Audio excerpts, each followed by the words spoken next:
Cheers.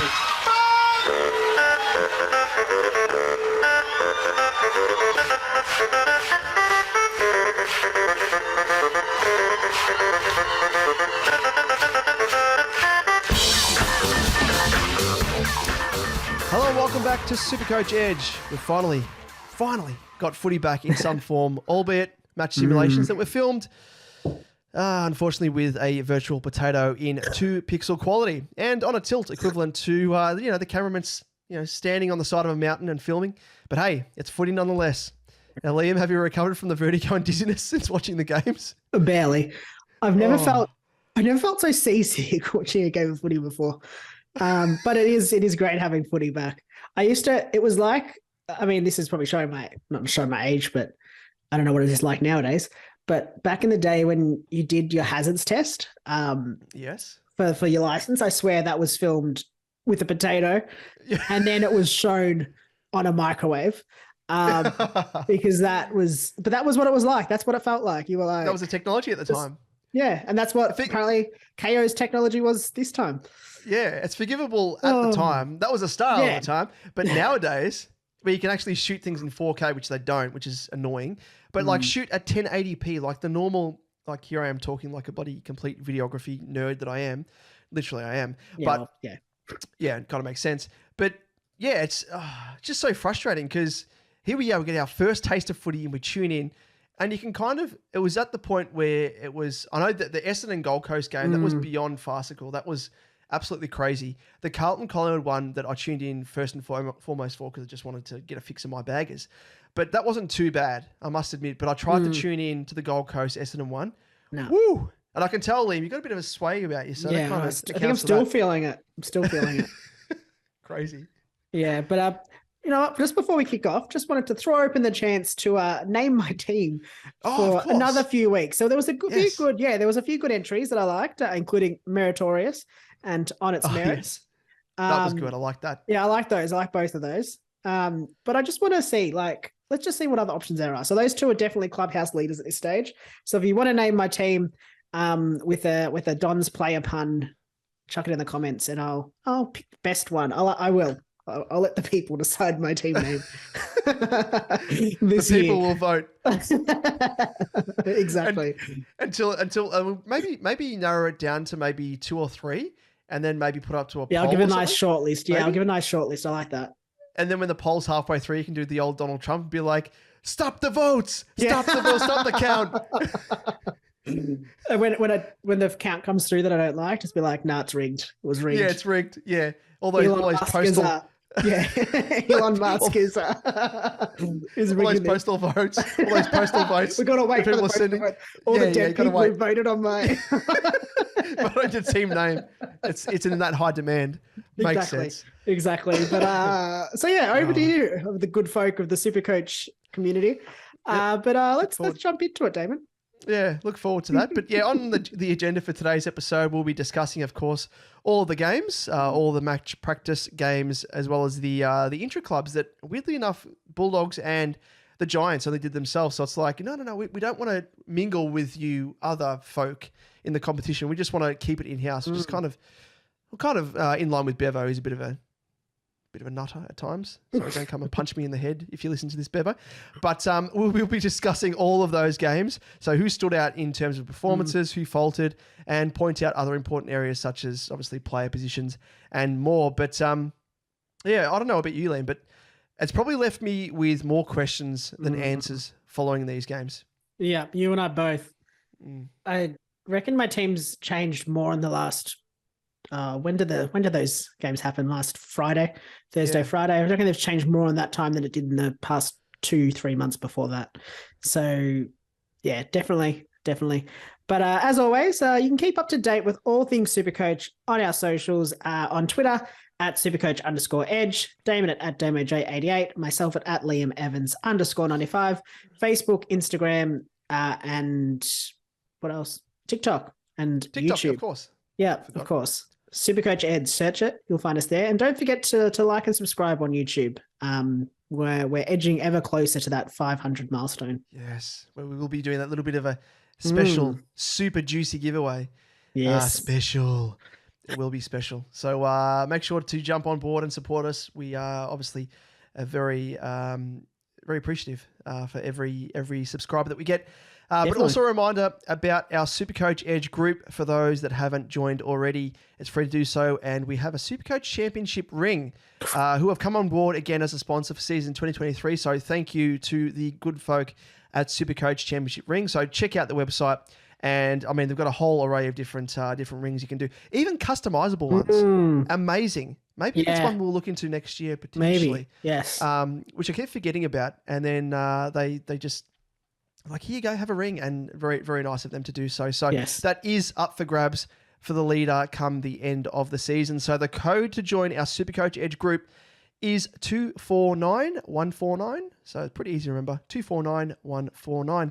And likewise, Liam, it's probably a good time for the special announcement that we're once again offering some juicy extras when it comes to SuperCoach Edge for season 2023 in the form of our Patreon. So we're going to be running a cash league for the top tier, which holds the outright top prize at this stage of $200, and that is if we can get a minimum of 8 people to fill the league.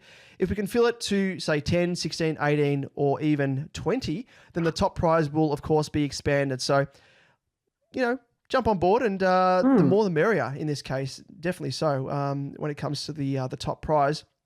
And likewise, like we did last season, we're going to be running a consolation prize raffle among the remaining coaches who unfortunately fell short. So if you had a shocker of a year and finished outside finals, or even if you finished stone motherless last, you're going to have a chance of walking away, technically a winner. And even better, if you finished outside the finals, you get 2 entries into the raffle. So limited to 18 spots only. So get in quick. So last year we did have a bit of a giveaway for the exclusive, which I'm not wearing. I probably should be. I am. Out. Oh, you are. Oh, look at this. We didn't even organize this. Plan that. Sorry, I should give myself a bit of a slap on the wrist, a slap on the back of the head. Didn't even plan that. Actually, I've got it beneath my Carlton. Yes. Carlton jumper. Nuffy-esque. I'll stick with that. But yeah, last year we did give away one of those shirts. There was 2 different variants. So we may potentially be giving that away, or maybe something different, maybe a hat, maybe something else. But yes, that will be the sort of extra incentive for those who unfortunately didn't take out the league. So you're a winner nonetheless, or at least an extra chance to be a winner. Always a winner. Always a winner with us. Other benefits among the tier and that tier and the lower tier is you'll earn yourself a shout out on the podcast. You'll get exclusive early access to our podcasts, access to an exclusive room on our SuperCoach Edge Discord, where you can send us questions during the season about anything you'd like to pick our brains about, from trade questions, favorite foods, what we're doing on the weekend. Anything you like, anything else you want to know about. Have a chat. We'll have a yarn about it. But we've also created a delicious SuperCoach Discord group where there'll be a deliciously special prize at the end of the SuperCoach Rainbow. Access to the lower tier is $5.50 and $15 for the exclusive SuperCoach Edge Cash League. For more info, head to patreon.com/SuperCoach Edge. But without further ado, Damon, let's kick off with the first match sim in Geelong versus Hawthorn. We'll do it live. Fuck it. I'll write it and we'll do it live. Yes, this is the first game, which you'd think long-standing rivals, great battles between the two, different kettle of fish nowadays, as you'd expect. Probably reigning premiers, no doubt, in the Cats, but the Hawks will be contending. The only thing they're going to be contending for is a spoon, unfortunately. The poor Hawkers, just because of Sam Mitchell has absolutely just ripped the guts literally out of the Hawks. Their engine room is just bereft of experience. But there was a few talking points to take away from this game, and top of the list, pleasingly for someone like myself. I'm not too sure if you had him in your team, Liam, or if you now got him in your team. Oh, is he in my team now? I think he is now. I think he might be. Yep, Jack Bowes. So pleasingly, he only played, I think it was about half the game, and he did split his time between midfield and forward. But I must say, before he was actually rested for the remainder of the match, he looked absolutely elite. And, we're going to need to watch his role in the next matchup, as, you have to say they were playing against an inexperienced Hawthorn outfit, so probably skews it a smidge. But nonetheless, I think the fact that he got ample minutes in the engine room is something that I was looking for as a prospective owner, and I'm super happy with that. There's been a few rumours as well I saw on Big Footy, but it is Big Footy at the end of the day, so probably in terms of credibility, it's going to be big fat 0. But some have suggested that potentially he was pulled from the game due to a niggle. I haven't heard anything, and surely if that was the case, there's no reason for Geelong to hold those cards close to the chest. I mean, Jack Henry injured his foot. I think it's now just come out that he's going to require surgery as well, unfortunately for him. Interesting. Interesting. But one to keep a look at. Absolutely. The next up, we have the other recruit in Tanner Bruin, and he also looked very good when he was run through the middle, but you'd think a full-time role there come the season proper is probably a little bit ambitious when the Cats are at full strength. So whilst it did look good, I don't think he is one to really hang your hat on. And I think he's an awkward price as well from memory. Yeah, and I mean, he had the most CBAs for the Cats. Which he did. By 16.7% from the next highest, which was Holmes with 50%. So you'd probably expect that to change. 66.7 is not bad, but you'd think, there was a few missing from their engine room, and they'll obviously be second fiddle, third fiddle almost.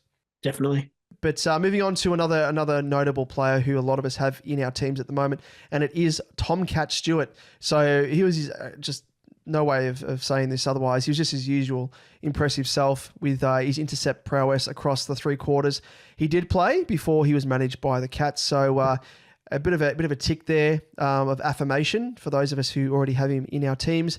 And then this next guy, he's an interesting one, and one that I actually wrote off, I'll admit, because I laughed at, because I think he's always been on the outer, and I was very surprised the Cats actually opted to keep him.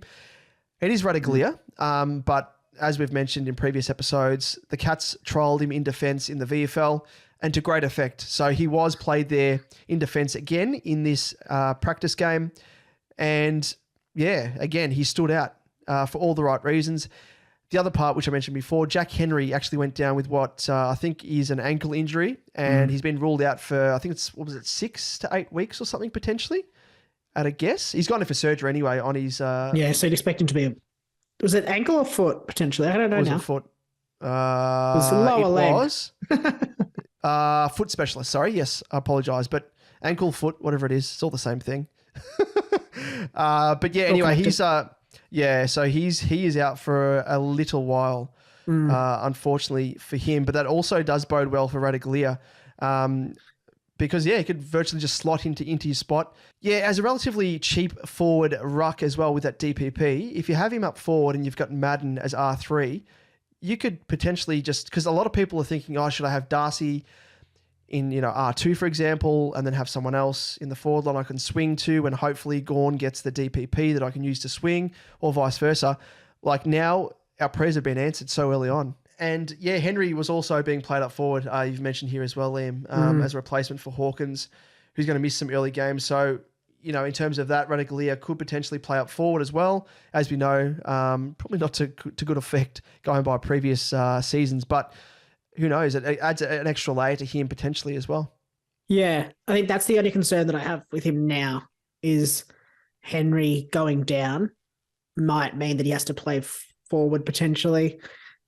I mean, if you've been There's playing... his brother as well. There's Oliver Henry as well. Yeah, of course. Yep. I mean, I think there's definitely options. I mean, there's him, there's Shannon Neal off memory as well, who could help cover for Hawkins for those couple of games that he's going to miss early in the season. You'd expect that he probably still plays in defence, Radaglia, so it should be okay. But definitely one to consider with his forward ruck status. Could be quite interesting at his price point. Now let's move on to the Hawks. Not as many notable names here, but potential cash cow. Josh Weddle, I think his name is, promisingly ran across the wing and did his chances of a round 1 debut absolutely no harm. Day played a majority of the midfield, and looks good alongside both Ward and Newcomb as well.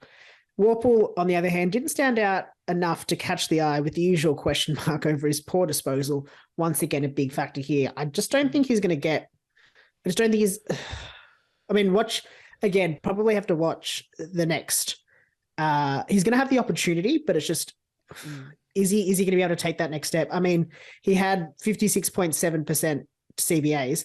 And again, looking at the Cats, like he wasn't playing necessarily against a super experienced lineup. I mean, you've got Brun, who had 66%, Holmes 50%, Danger was the next best with 40%, Parfitt 36, Guthrie 33, Atkins 30, Clark 20, Bowes 13.3.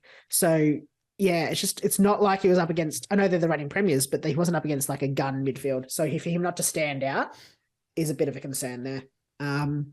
So yeah, one to watch, but probably in the no basket at this stage. In terms of the ruck, there is confusion as to who will be the number one choice for the Hawks, with Reeves now looking like the favourite when early signs suggested it could be Meek, with the ruck breakdown being Reeves 73.3%, Meek 16.7%, and 10% for Lynch. And just in terms of those game CBAs that we did provide, they are courtesy of Matt Forrest on Twitter, who has done God's work with all of the stats that you need to know in terms of CBAs, and I think he's doing kick-ins as well. Yeah, he is. Yeah, he's doing a mountain of work, and comes across as a fellow stats nerd. So from stats nerds to stats nerd, we appreciate your work, Matt. So definitely, thank you so much. Definitely give him a follow.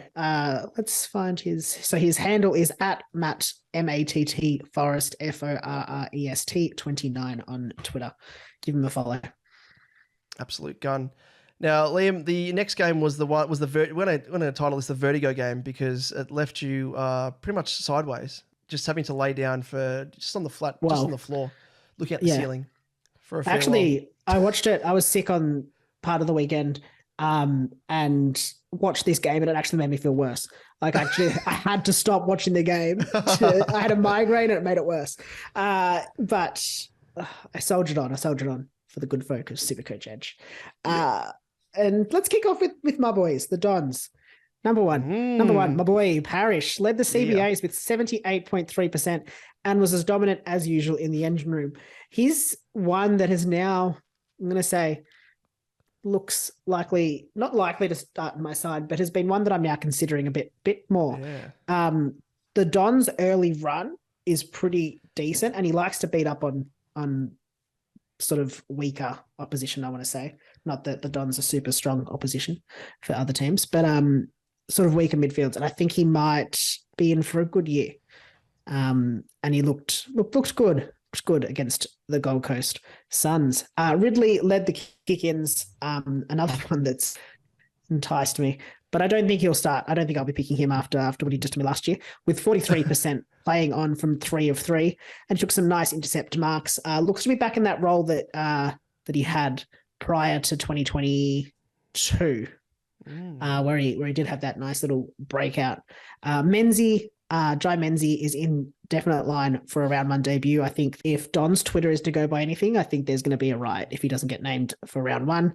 Snagging 3 goals in an impressive display. I think he could be quite an interesting option because he's not just, I think from watching him, watching him and seeing what has been said about him during preseason, it looks like a bit of a pressure small forward. So hopefully he has a base with some tackling and just the pressure act. So could be a good one to look at, especially in the next practice match. Owen Davey Jr. Provided spark alongside Tipper with both kicking a goal. Davey will be another interesting one. I think he potentially gets a spot. I think he'll probably be playing slightly out of position. He's not a small forward. He's more of a midfielder. But he'll probably provide that pressure again. But I just think he's probably going to be a tougher player to score well. I think Menzie's 20, so a little bit older. I think might be a little bit more capable and potentially a better pick if you're going to go between the two of them. Obviously comes at a slightly higher price tag at 150 odd K in terms of Menzie. I like it. Was there any other players that stuck out to you, Liam? Like in terms of the Ridley pick, I was starting to factor him in But it's kind of like, oh, he's sort of in the same spot almost as Dacos. And it's like between him. That's the issue. Yeah. Yeah. Like, how did he go? Were there any signs that he was better than, because I know Redmond was a bit of an issue last year with him eating into his intercept game. Yeah. I mean, Ridley there led the kick-ins. Does that suggest there that, as you mentioned, he could potentially reclaim the scoring prowess that he had prior to last year? I think so. I think I'd want to see the next practice match against the Saints. They're playing the Saints. See how he goes there. It's, as you said, I mean, I've seen a few people on Twitter, they've dropped, they're starting, a Dacos and Ridley as their D1 and D2. And I mean, that's potentially not a bad option. Quite a lot of value there if Ridley can get back to that 110 average, which he's capable of. It's just risky. Like, as an owner for the whole of last season, was quite frustrating because he, as you said, Redmond kind of took over. Redmond, I didn't think played I don't think he showed what he could play as. So it'll be interesting to see again how that midfield sort of all works together. That defensive unit all works together with McGrath as well playing defense. I mean, he played in defense last year, but I'm just a bit worried about Ridley being the main distributor in the back line. But I think from the kick-ins, potentially would be get that line share. The one player that I don't want to raise, but I'm just going to point out, Will Setterfield, 350K. I know this is going to hurt you, Damon. Had 73.9% CBAs on the weekend. Now, there's no guarantees it is best 22. I don't think, when I look at starting midfield, it's really going to be Parrish, Merritt, Shield. And it should be noted that Shield only had 34.8% CBAs and Merritt only had 47.8. So pretty low for both of those. So I wouldn't expect Setterfield to have 73.9% across the season. But one to consider potentially. We've seen that he can score well. And if he's given that role in the midfield, could be one to consider. Bit of a smoky. That hurts, Liam.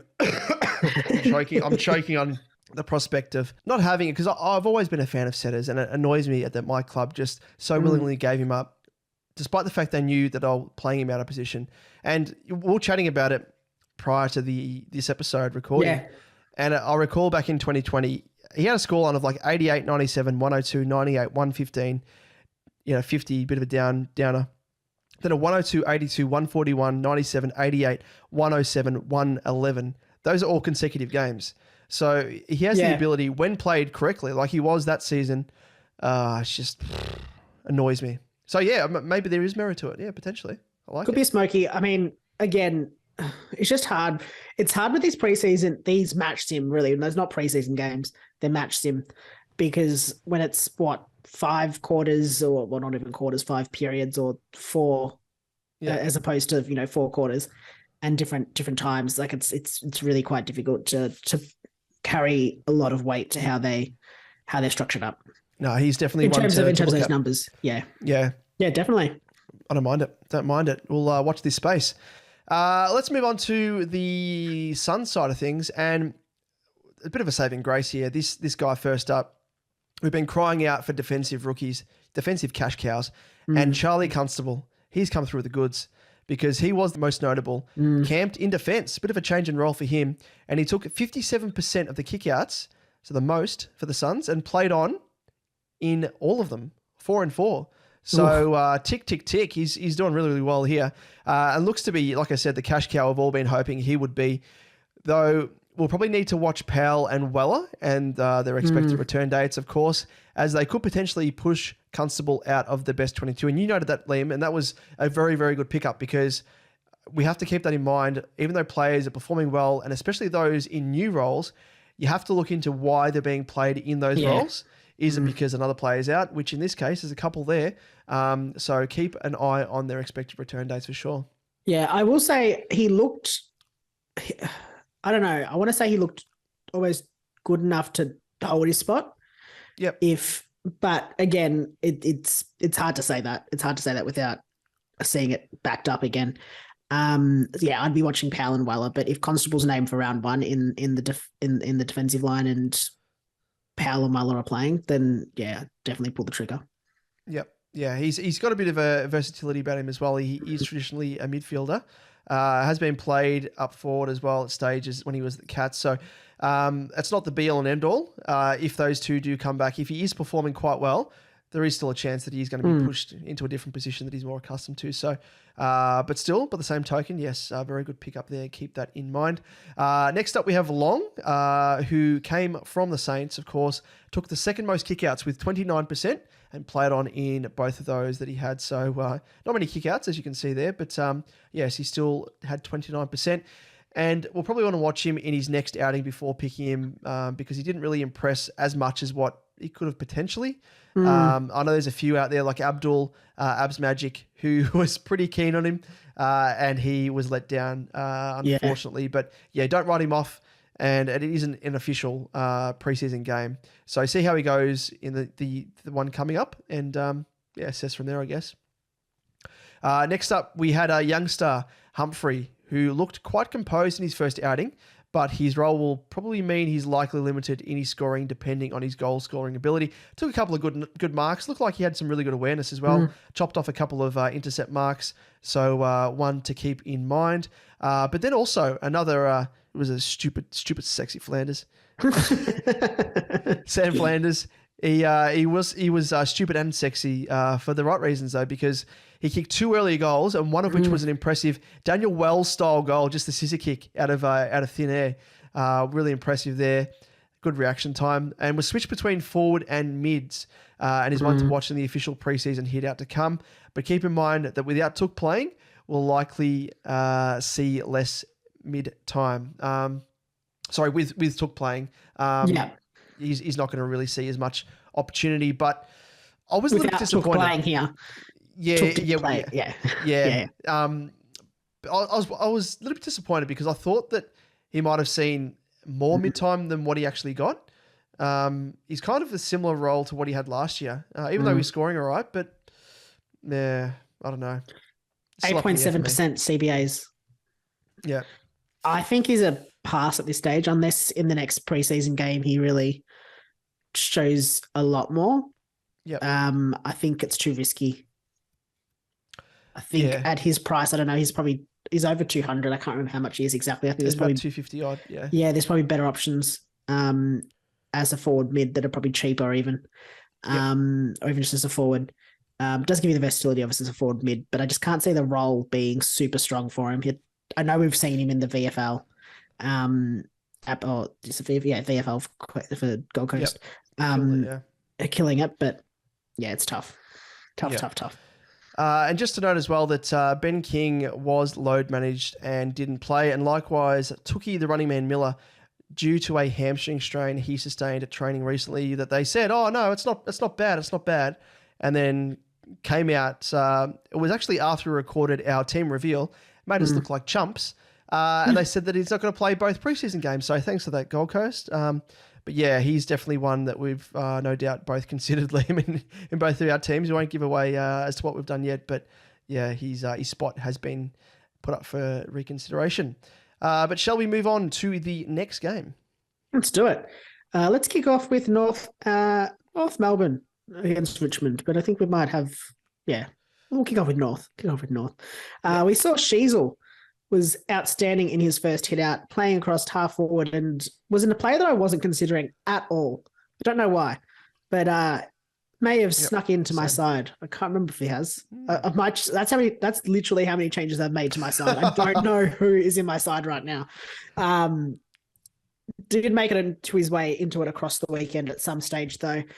Pushed up the ground, bit of 2 goals in the first quarter. Did fade a little bit later in the game, but he did finish with 3 goals. Phillips, though, looks like an absolute lock. He played 66%, playing 66.7% CBAs as a key piece in North's engine room. I mean, we do probably have to keep in mind that who was missing? Cunnington. Simkin wasn't playing. Yep. So yeah, there's a few players there that weren't playing, but I mean, I don't think we have to probably worry too much. 66.7%, I don't think is going to lose lots and lots of CBAs at this stage. The other one with the most CBAs was LGU with 81.5% and was as dominant as he was in the back part of 2022. So I expect that he's going to continue that. Could be a good breakout potential player.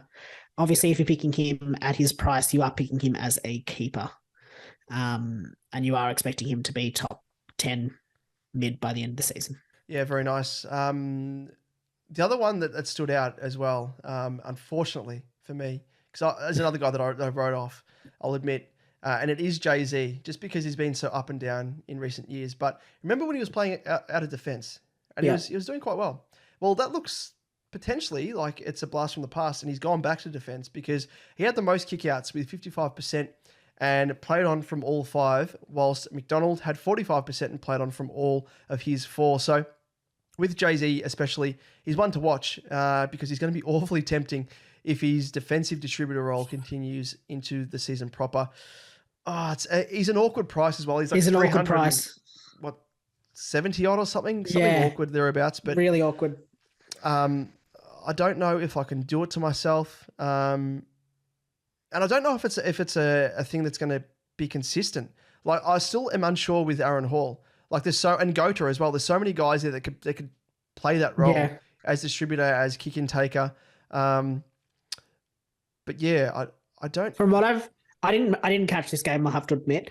From what I've heard though, he didn't look quite as good as he did in that. When was it? 2021 when he played the defensive line. So I'm probably tempering my expectations there. Yeah.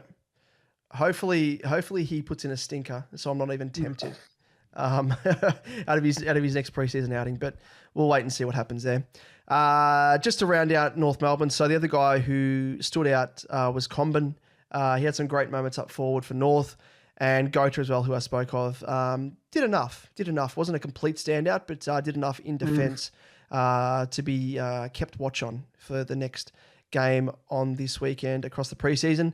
And just for Richmond, in terms of them, no secret here. Taranto and Hopper, everyone had their eyes on him.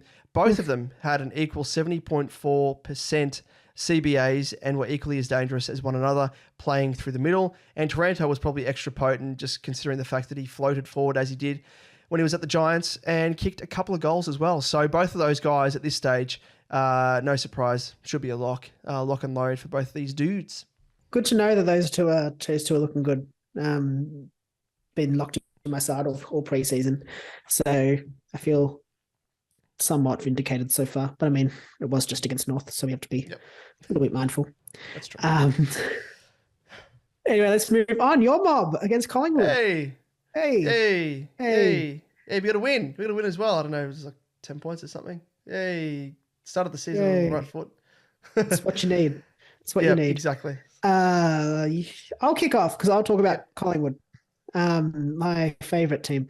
Let's kick off. And actually, Nick Dacos switched between mid 52% and defence 48%. And his pressure acts were off the chart.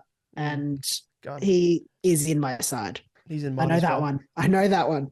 I think I picked him up before this, and then this kind of vindicated it, knowing that he had that mid role. I will say I'm a little bit concerned as to whether he can finish. I think he might have some variability in his scoring and probably is susceptible to a bit of a tag early on. Which will be concerning. I think though the number of people that have him in their sides is going to mitigate that risk of him. So I'm not too concerned by it.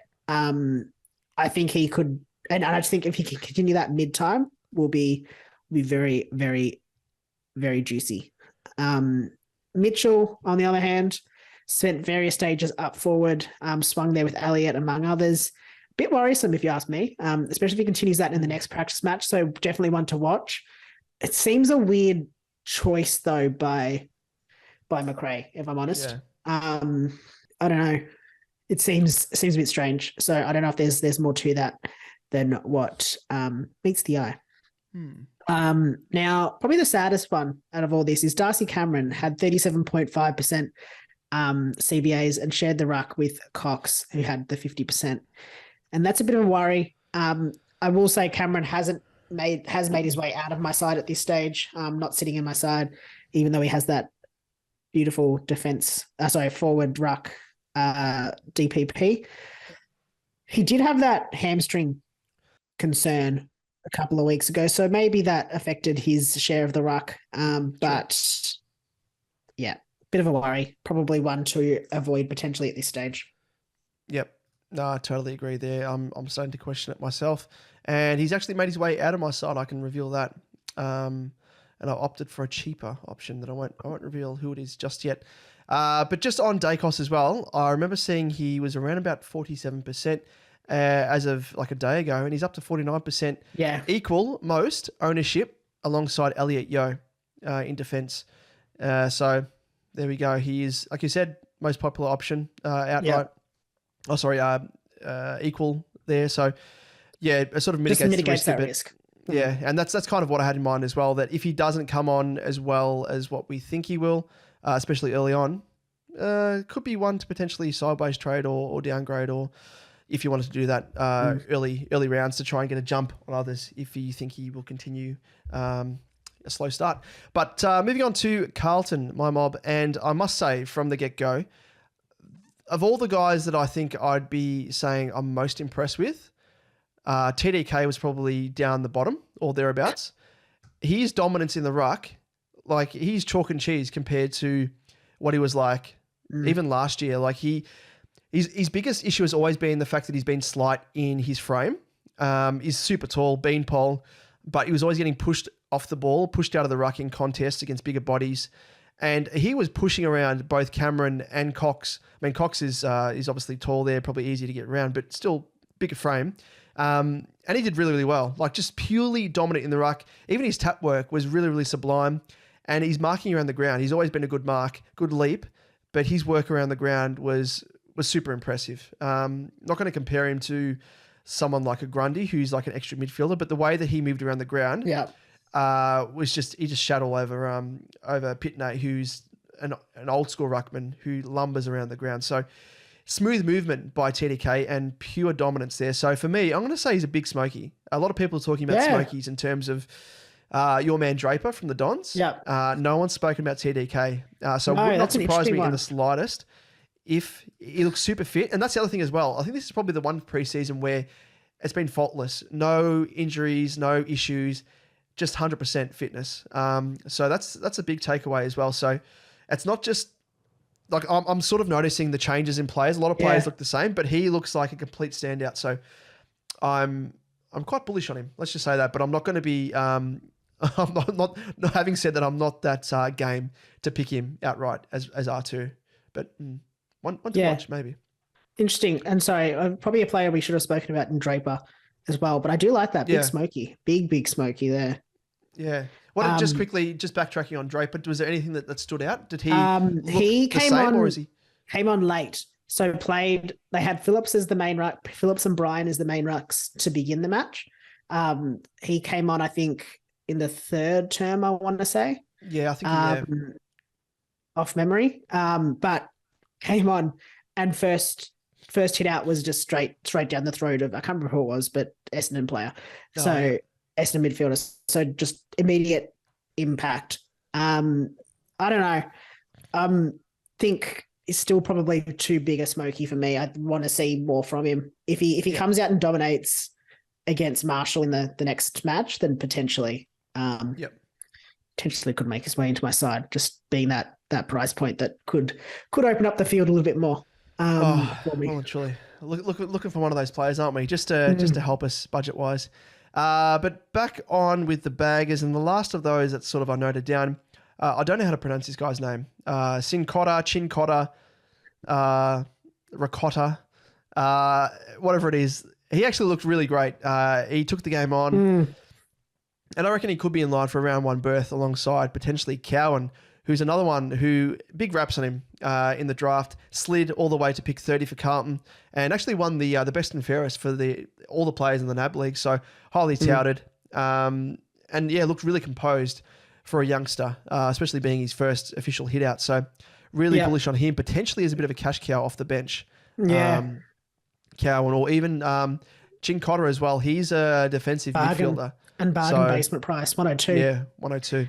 So keep your eye on those. I'm gonna question without notice. Yep. Do they both get a round one debut, do you think? Oh, yeah, because I've said that alongside. I think push comes to shove, it's going to be one or the other, I think. Yeah. They're vying for the same spot, Williams' spot. Unless there's another player that goes out, but... Yeah, I'm not probably asking you which one, but just more so, it's just one you would expect, yeah. I reckon it's just one. If I was going to choose, I would probably say Cowan. Just because he's shown his wares at the lower leagues, and we know the reps on him. But having said that, Chincotta, I mean, the game plan he'd kind of be a little bit privy to, having played for Carlton's reserve side. Yeah. So maybe he has a bit of an advantage there, but I mean, Cowan's probably up to speed as well now anyway. Yeah. Like he's been in the team for long enough. So I reckon Cowan ahead of him. But yeah, wait and see. I reckon either of these guys, they're going to be a high chance of making a debut. So just keep watching that. Yeah. In terms of other players, so in terms of the youngster Hollands, he did some nice things. He's probably another one to watch, goes without saying, but I don't think he's in much of a line of a game early on like Cowan or Chincotta.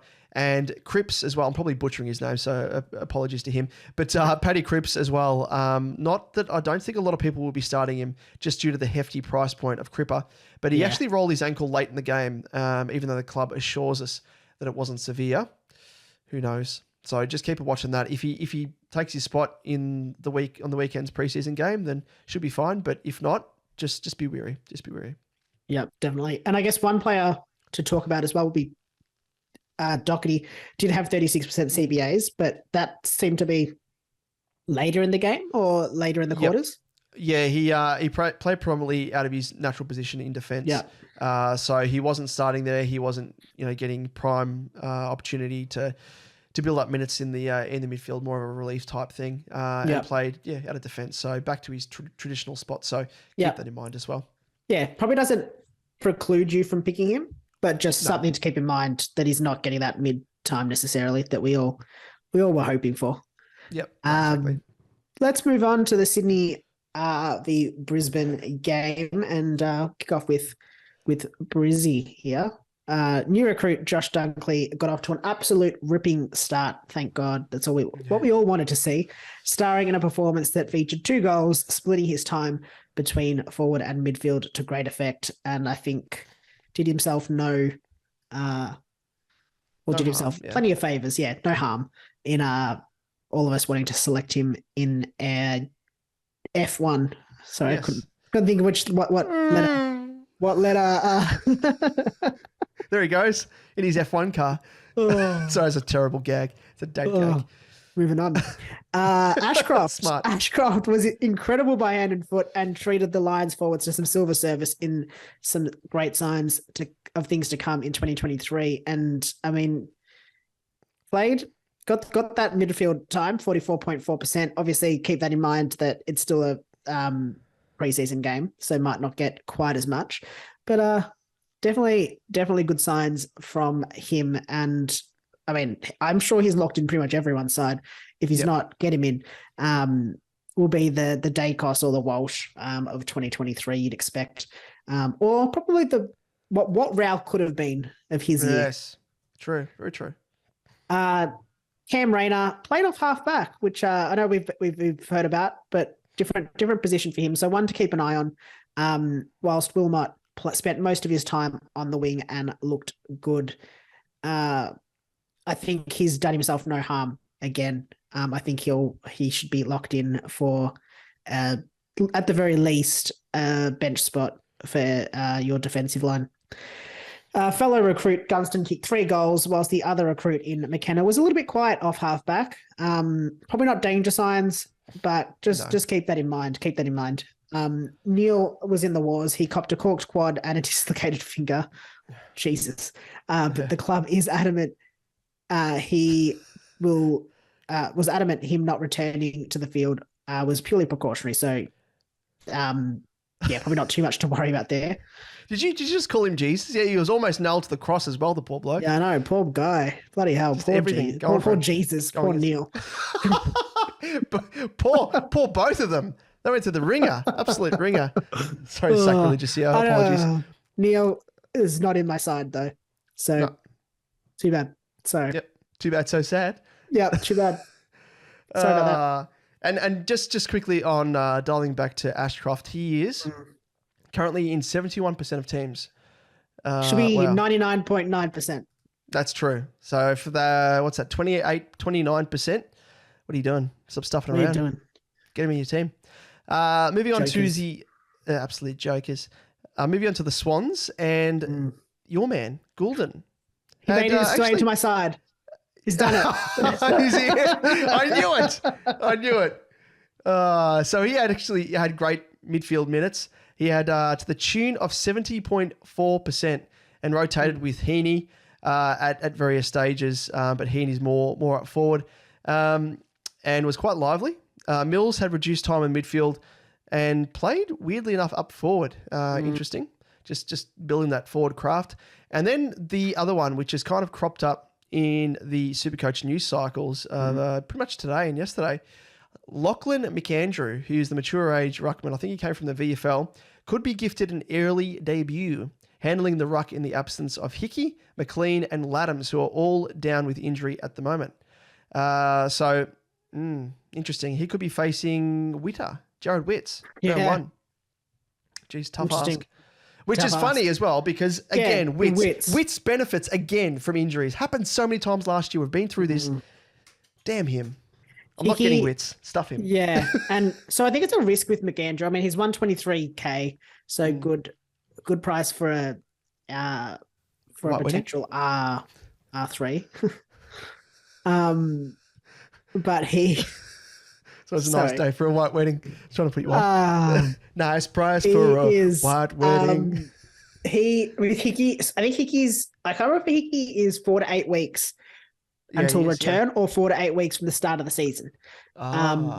Potentially. So just something to keep in mind. And Laddams, there's sort of this knee issue that he's got that no one quite knows any timelines on. So just one to be mindful of because you don't know how long he's going to be in for if he does play. Is it a knee issue or a numpty issue? Because he's a complete numpty with some of the stuff he's at last season. Just hot-headedness.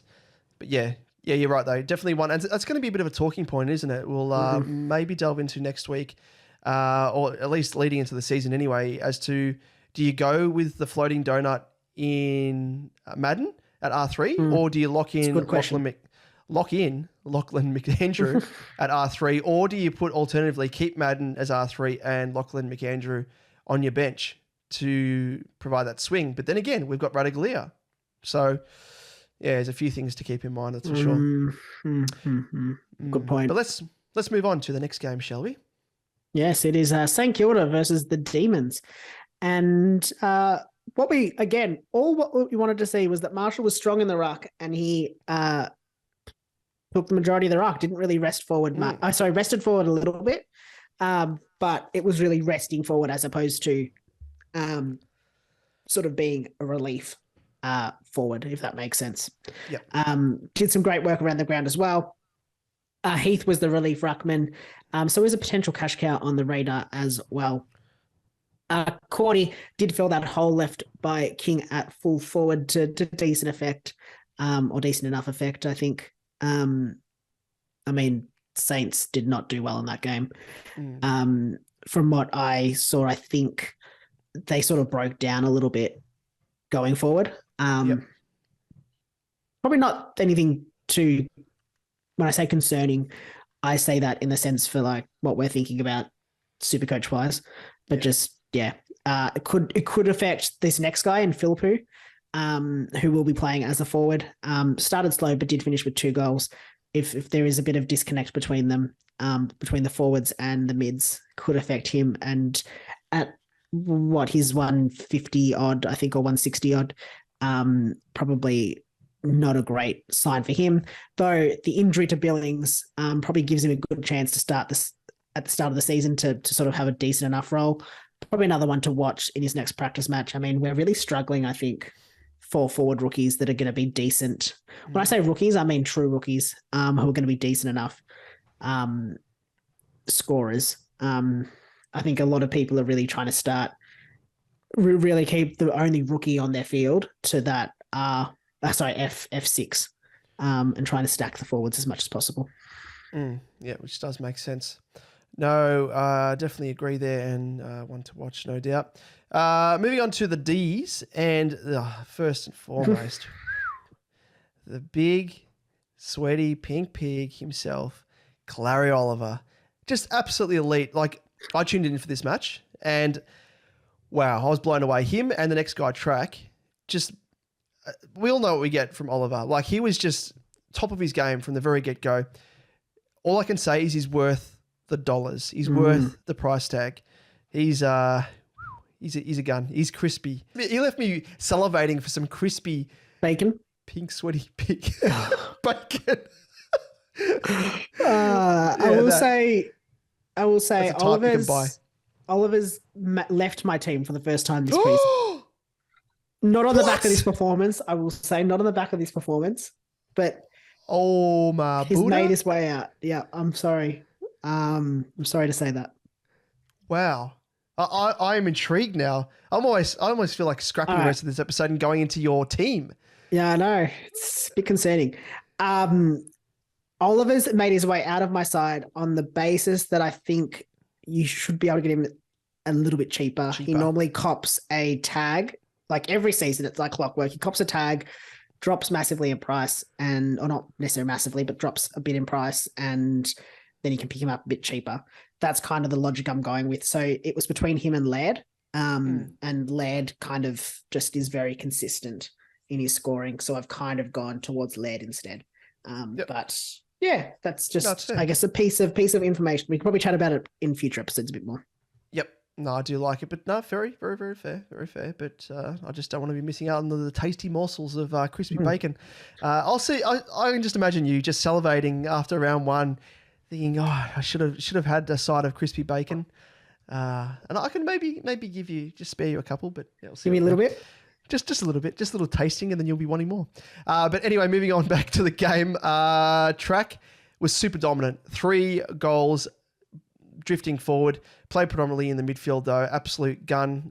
Just footwork was sublime. The other one, which is a surprise, which probably not really one on the radar for SuperCoach as yet, but Lockie Hunter, the former dog, the recruit for the Ds, kicked a couple of early goals and looked really lively. One that stood out, I haven't even bothered to check what his price tag is, but I imagine it's quite awkward. And you'd think that he's going to be played probably more up forward, potentially maybe along the wing. Who knows? If he is, then he might be half decent. But yeah, he's too much of a smoky to really consider him. 392k. Very awkward. No, awkward. Strike him off your list for now. But then moving on to Gaundy, the combo that has not reunited, but they've come together. They've come together finally.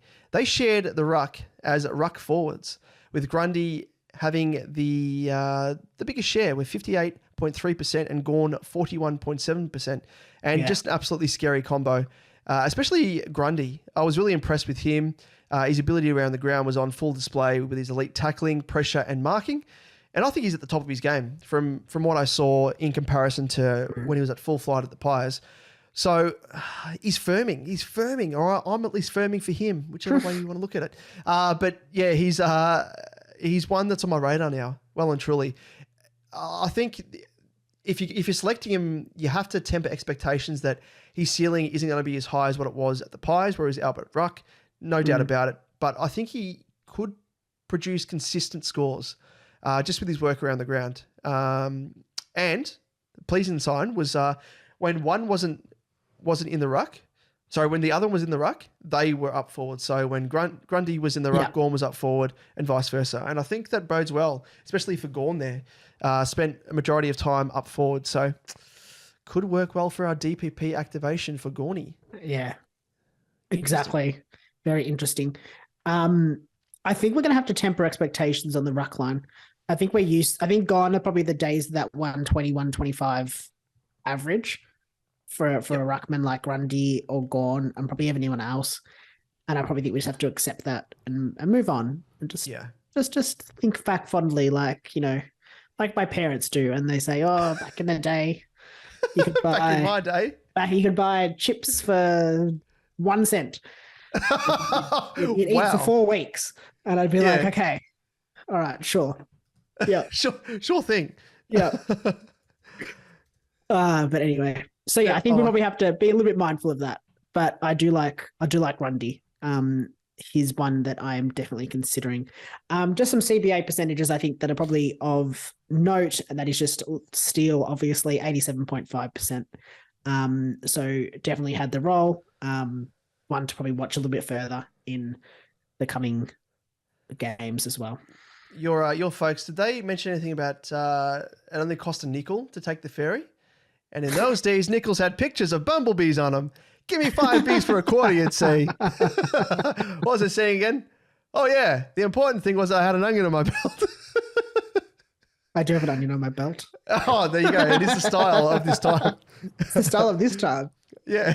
But let's move on to the next match, and that is Freo taking on Adelaide. Let's kick off with Isaac Rankine, new recruit, kicked 3 goals in a stamp display for his new club in Adelaide, but also enjoyed a few stints in the middle with 16% CBA attendances. And led Rory Squared, what do we have to say about him? Had leather poisoning as per usual, racking up possessions at will. And I just don't think he's got that tag percent. I just don't think players, he's not going to be tagged. And that's what I like about him. He's untaggable. Or just coaches don't care. He's kind of like the old school Tom Mitchell, where coaches are like, oh, we'll just like, Nathan Buckley's approach to Tom Mitchell. And it was, just let him rack up his possessions at will. He's not damaging. He's kind of in that mold, isn't he? Definitely. Jordan Dawson copped a bit of a knock to the knee and was rested as a precaution. One to monitor. Before that, he was looking pretty good. So I watched this game a little bit, sort of the highlights, but I also tuned in right when Jordan Dawson went down with that knee injury. And I was like, ooh, you're the turn it off quickly. Turn it off before lead goes down. So yeah, definitely one to watch. Just watch and see, I guess, with that one. Youngster Luke Pedler was also played predominantly up forward, but managed to push up the ground at stages as well. One to think about, but probably less so, yeah. Yep. Totally agree there. On Freo's side, well, this guy here, I was hoping he wouldn't have a big game to then entice into my thoughts. And it is Nat Fyfe. He definitely put himself back on the radar for many fellow super coaches, including myself, which I'm fighting the temptation because he kicked 3 goals in an impressive display, playing deep forward and dominating with his speed off the mark and his overall marking prowess. But one thing to add is Freo have a potentially good early run. So if Fyfe can get some good early chances, even as a forward, he can make some quick cash. So that's the one thing in the back of my mind as well. I'm sure you factor that in, Liam. Yep. These are his stats. This is his first few weeks. St Kilda, North, West Coast, Adelaide, Gold Coast, Western Bulldogs, Brisbane, Hawthorn. Then he plays Sydney, and then it's a bit of a tougher run from there. Sydney, Geelong, Melbourne, Richmond, GWS, Essendon, Western Bulldogs, I'm just going through the whole year now. Carlton, Collingwood, Sydney, Geelong, Brisbane, West Coast, He'd be gone by then. So he should be well and truly gone by then. But really, up until round 8, he's probably only playing 1 or 2 sides that are most likely maybe pushing for that top 8. And even then, one of those is Western Bulldogs, which is probably not a massive chance, not a sure chance. Brisbane's probably the only one until round 8 or 9. Yeah. Yeah. Jeez. And like just to whet the appetite, so his previous 3 against North Melbourne, 125, 140 and 147.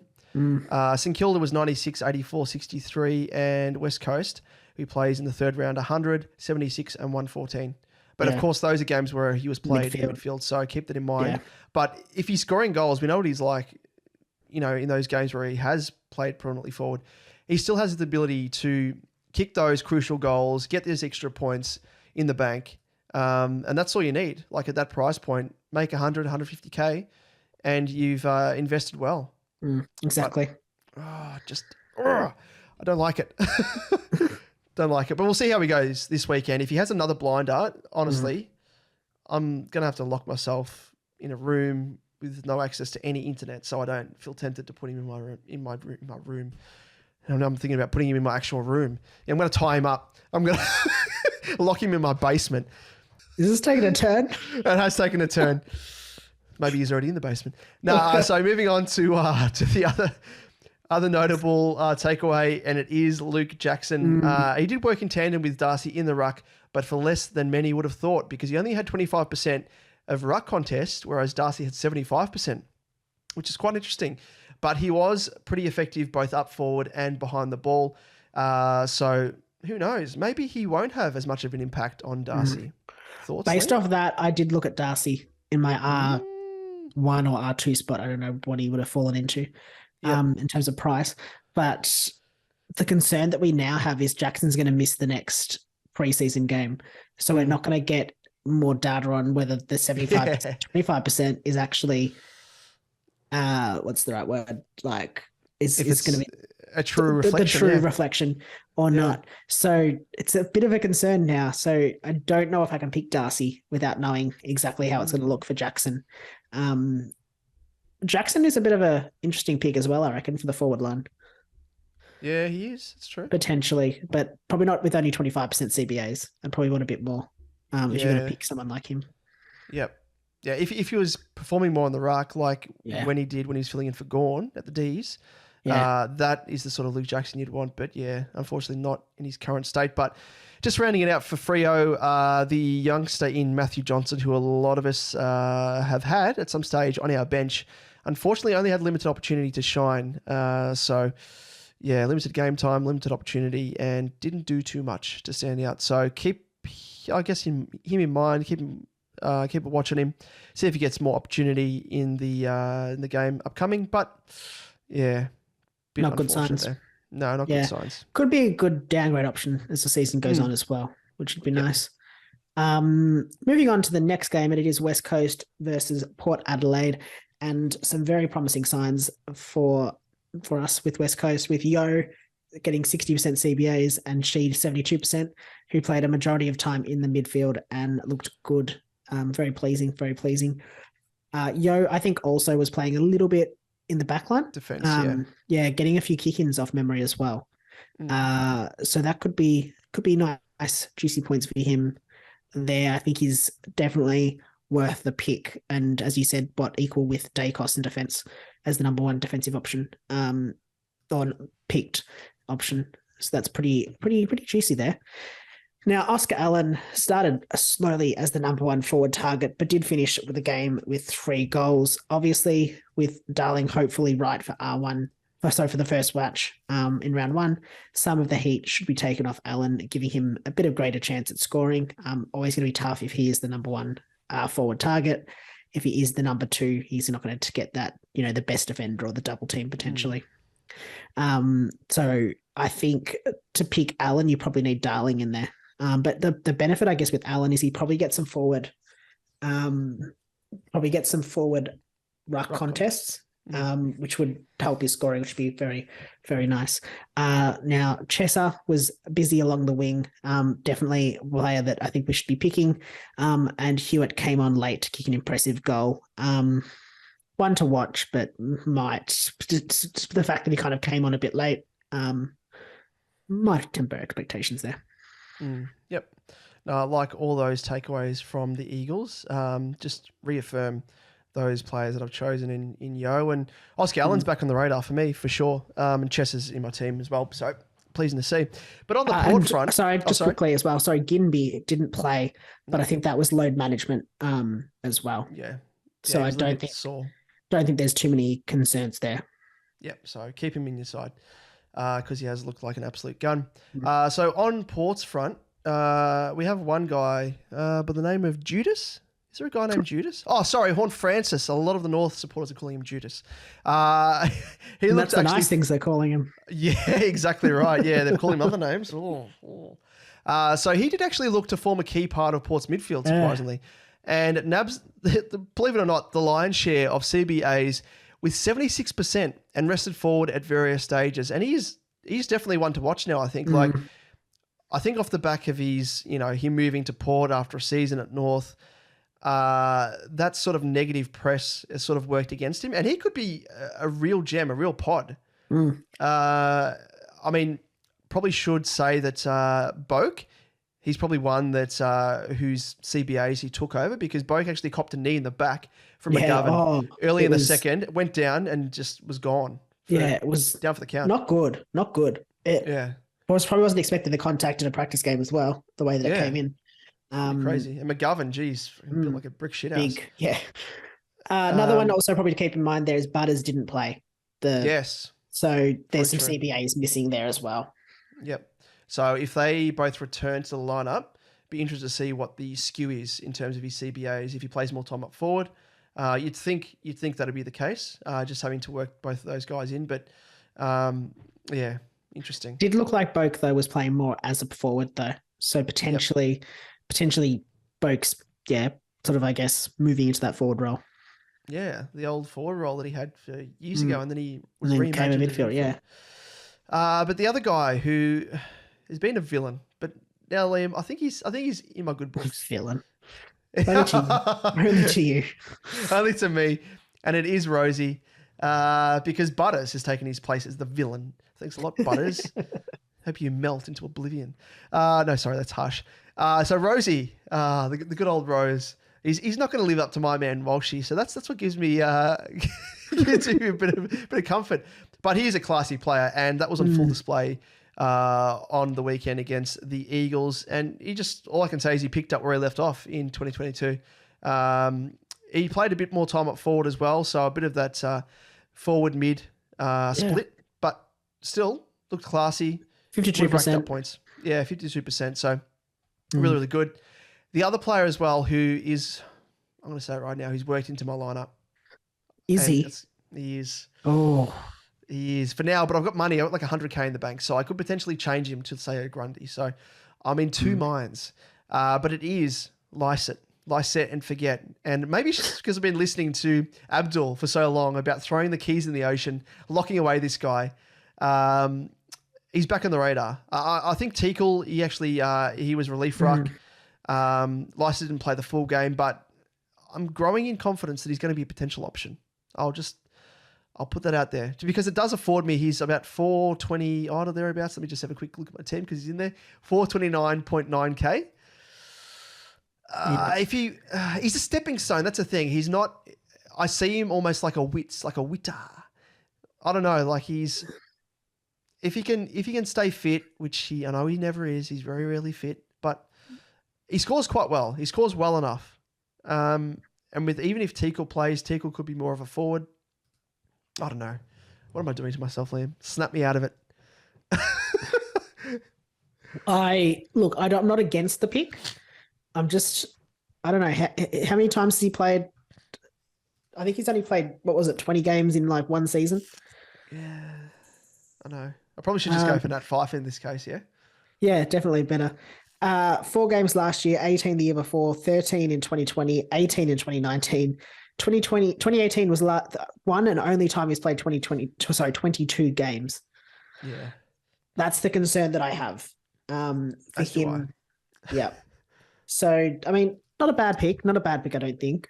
The concern I have for him as well is just there's so many rucks waiting in the wings.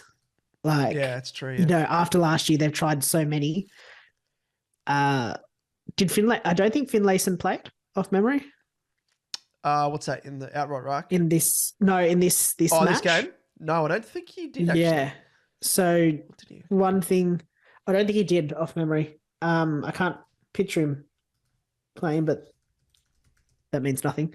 So yeah, one thing to also remember there, I guess, is that there's just so many. No, he didn't play. Yep, just a research.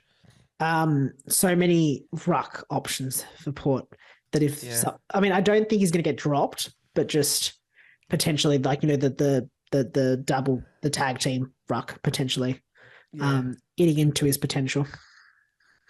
Yeah, I don't know what to do. I have enough money to bring in an English with like 1K to spare. Oof. Or I can bring in a Darcy Cameron or a Grundy or a... Grundy. Yeah. Is it Grundy? Is it Grundy? It could be. But yeah, I don't know. That's kind of where I'm at. Anyway, let's move on to the next game before I delve too far into this and lock him in. There's 2 games, but they were just intra-clubs, unofficial intra-club hitouts, because why would the Dogs and Giants play off? But let's kick off with the Dogs. McLean played a mix of half forward and played up the ground along the wing. I mean, I'm sorry, I'm just going to temper this straight out. You can't take a great deal out of these 2 games because they're playing essentially A side versus B side. Nothing like the others. I think the others, you still have to really take all of them with a grain of salt, but this you need to take a bloody spoonful. So yeah, McLean played a mix of half forward and played up the ground along the wing. I think doesn't look like there's any concerns there. Caleb Daniel did have ample minutes in the Dogs engine room, but also played a little bit in defense as well. So I don't know. Depends what you want to. Interesting. I don't know. I don't know what Bevo's doing. Like, and he actually played without a helmet as well, which is interesting. He's a new man, Caleb Daniel. Really? I don't know what Bevo's trying to do. But I'll let you go on with the next couple of points because it could play into that. Bont and McRae did have some stints up forward, but both were pretty impactful. I don't think I have concern for Bond. I know he played up forward predominantly in the other intra-club that they had, or the last match sim or whatever it was. But I don't think I'm too concerned about that. I think it might just be a little bit of, you don't risk him. You don't need to roll him out into the midfield too much. You don't take your Mercedes through bush bashing. Exactly. Through the mud. Whatever the saying is. Yeah. Exactly what I was Ferrari, thinking. sorry, not a Merc, a Ferrari. It's probably better than a Merc. Tim English was first class in the ruck, as you'd probably expect. Again, doesn't seem to be any concerns there. I think he looks to overcome that hamstring tightness or whatever he had a few weeks ago. And Oscar Baker looked at home on the wing as well, so firming as a nice pick for your midfield. Yep, I like it. I think, like with Bond up forward, it does play into his strengths anyway, as playing as a forward, whereas McRae is a little bit more worrisome. But I don't know, I'm still tempted by McRae. I don't know what it is. I think it's just the value, the price point that he comes with. I think with McRae as well, though, like I kind of look at some of the players like Steele, where we sort of look at him as super value. I think McRae offers that super value at a sort of average that has been really consistent. Whereas Steele, I feel like he's done well. He's had some good, he's had a good average for a year or so, but hasn't had the same level of consistency that McRae has had over a longer period. So I think that's what's more enticing with McRae. Yeah. And he's played 22 games. He's played the full allotment of games. 2020 he missed. Was that the season where that was the 18? Short season 18? Yeah. Yeah. So he missed out on one of the games, but apart from that, 22 and 2019, missed a couple, but dating back to 2018. So since then, he's been ultra consistent by that one game in 2020. So he provides a bit of security there as well, which is also enticing. But yeah, it's that Bevo factor. I just don't know, because he stuffed around with him last season. So I don't know. Exactly. But moving on to the Giants and their intra-club, and this man who has shed a lot of weight. He's looking super fit. A lot of people compared him with Cripper, and rightfully so. Like when Cripper started, he even admits himself, he had a lot of puppy fat. For his size, he was just carrying way too much weight. And I think Green was the same. You look at him now and he is so, what's the word? Trim. Like svelte, like trim. He's looking pretty fit. And did he know it? Because there was a photo post intra-club with his shirt off, with his rig out, and he's like, check me out. And for good reason, because he racked up 50 disposals, but temper expectations, as we say, they're playing against their own teammates. Like, come on. They're probably like handballing to him, like, get another one. Get your 50. Get your 50, get it up. Raise the bat. But Callahan was another one as well. Harley's had a youngster who caught the eye in the engine room, and he kicked 2 goals as well, albeit without Kelly and Cogs in the engine room, who were managed due to knocks sustained through training. So, yeah, for me, I'm just going to wait and see. I am very tempted. I think Green, I'm locking in 100%. I think he's going to take his game to the next level. Super fit. That was my one query on him. No longer there. And, yeah, Callahan is probably one that I'm tempering expectations on.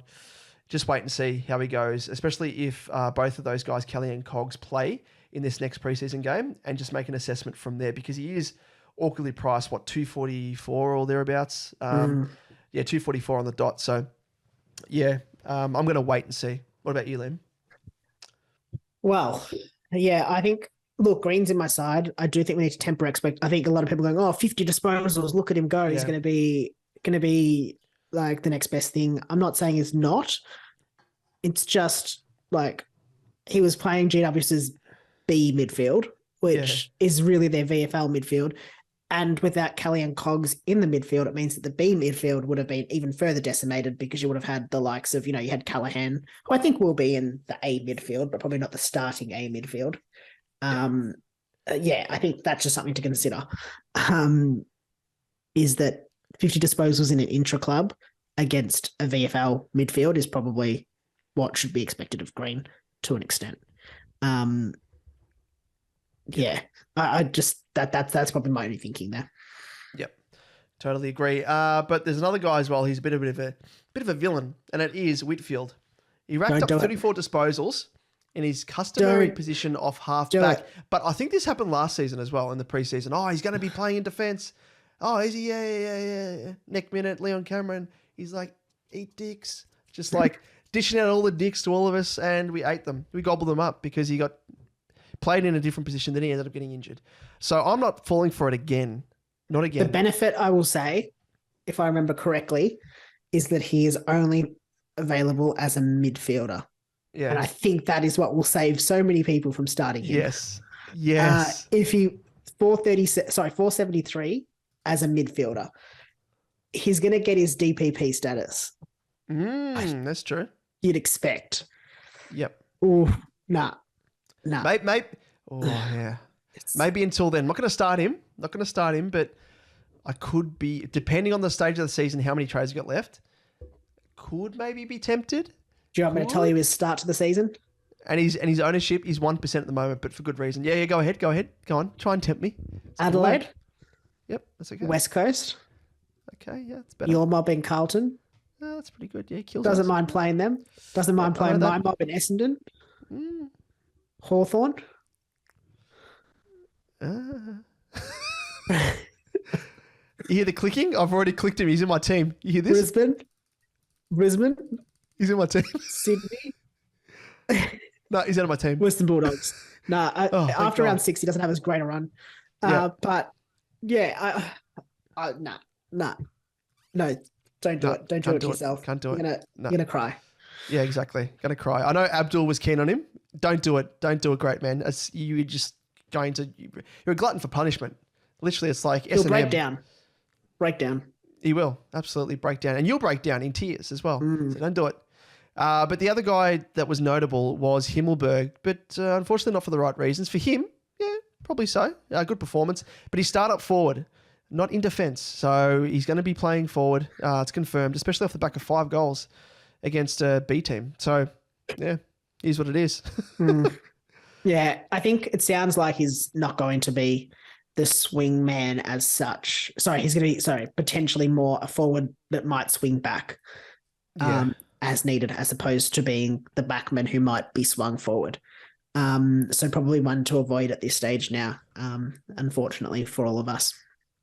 Yep, absolutely. Well, Liam, that rounds us out for another episode as I guess we look towards the upcoming official preseason matches across this coming weekend. So just looking forward to some great broadcast quality matches I can watch without being dizzy. Can you confirm that, or are they just going to give? Are they just going to give the KO guys just going to do a second job? Outsource it to them. I think, yeah, it's true. But will 7 have it, or is it Fox and KO again? I think it's Fox and KO. Check. Oh God, surely not. Surely not. Oh God. Just strap ourselves in. Take some quells for that seasickness before you start the game. Start watching it. Oh my God. Have what's ready. Yeah. Where are they being played? Is it actually at normal grounds? No, Essendon's playing St Kilda at Seaford off memory. Oh God. Why, God, why? Let's have a quick look. Let's just... I was hoping that they were going to be at actual venues where they have broadcast quality cameras. But if not, well then, we are done cooked. Absolutely cooked. We are. Are they calling it the Amy? No, they're not, are they? Utah's Fremantle Oval, Brighton Homes Arena, RC Park, RC Park down at Seaford, I think. Oh, yeah. Blacktown International Sports Park, Mineral Resources Park, Icon, and Casey Fields. Well, then, we are cooked. Okay, well, let's take those vertigo tablets and seasickness tablets. And woohoo! Travel sickness will be right. We'll be fine. Maybe. Yeah, hopefully. Oh, well. Anyway, we'll keep you up to date. We'll keep you up to date on all of the information, and you can keep up to date with us on our socials, as we'll be, as I said, posting those updates and any news as it comes to hand. And of course, if you're keen to join in the discussion, we encourage you to do so by commenting below this video if you're watching us on YouTube. And don't forget to like, subscribe, all that to our channel. And you can and just before I jump into you can catch us on, send us through any questions that you may have. And if you want to have your team reviewed, we might do this in an upcoming episode as well. We might do a few team reviews. Cool. Yeah. In the video, but let us know. We're more than happy to have a look at that. But let's move on to our social channels, and they are Twitter at @supercoach_edge. You'll find us there for all the latest news and updates. At DamoJ88 for Damon, myself at Liam Evans _95. Facebook, Insta, TikTok, search Supercoach Edge, and you will find us there. Very nice. Well, also just before we sign off, probably should reserve this spot here. Yes. To just shout out a massive thank you to Abs Magic, otherwise known as the Skodfather, as he calls himself. In recent weeks, he has used his SuperCoach, Superpowers for Good, and done his best to promote the likes of us, along with many other content creators. So I just think the positive impact he has had on the SuperCoach community has just been nothing short of incredible. So a big thank you goes out to him. And if for some reason you're not following him or familiar with his work, we encourage you to go and check out his YouTube channel to see the amazing work, ideas, everything that he imparts on the SuperCoach community. Absolutely amazing. And give him a follow on Twitter as well. Definitely. And having said that, talking about promotion, as we record this episode, he's actually just flicked through his exclusive episode that he's given us to grace our channel with, really. And it is the next episode. It's actually part 3 of what he's been calling Skodfather's SuperCoach Secrets Revealed. So if the episode hasn't been put up prior to this episode, you'll see it shortly after this episode. So look out for that. Give it a look, give it a like, give it a subscribe, all that sort of stuff, because that's what he's doing. He's promoting all of us, just absolute minnows in comparison to him. He knows his stuff and he's weaving his absolute magic. So I don't know. His abs magic. Oh, you've done it. That should be his catchphrase or something. Although no, he's already got one, hasn't he? It's nice to be important, but it's important to be nice. Which is what he does. Exactly right. That's what he lives by. And that's what we all should be living by. So we honestly feel so privileged and blown away by his generosity. So yeah, check out his work and check out his fantastic work that he's graced our channel with. Very, very grateful for that, because there's some absolute gems in there. I'll give him that. Absolute gems. So Liam, until next week, we'll catch you. I'll be catching you at the same time, same place. Same super contribution. Oh, wait, sorry. We'll see you again tomorrow, guys.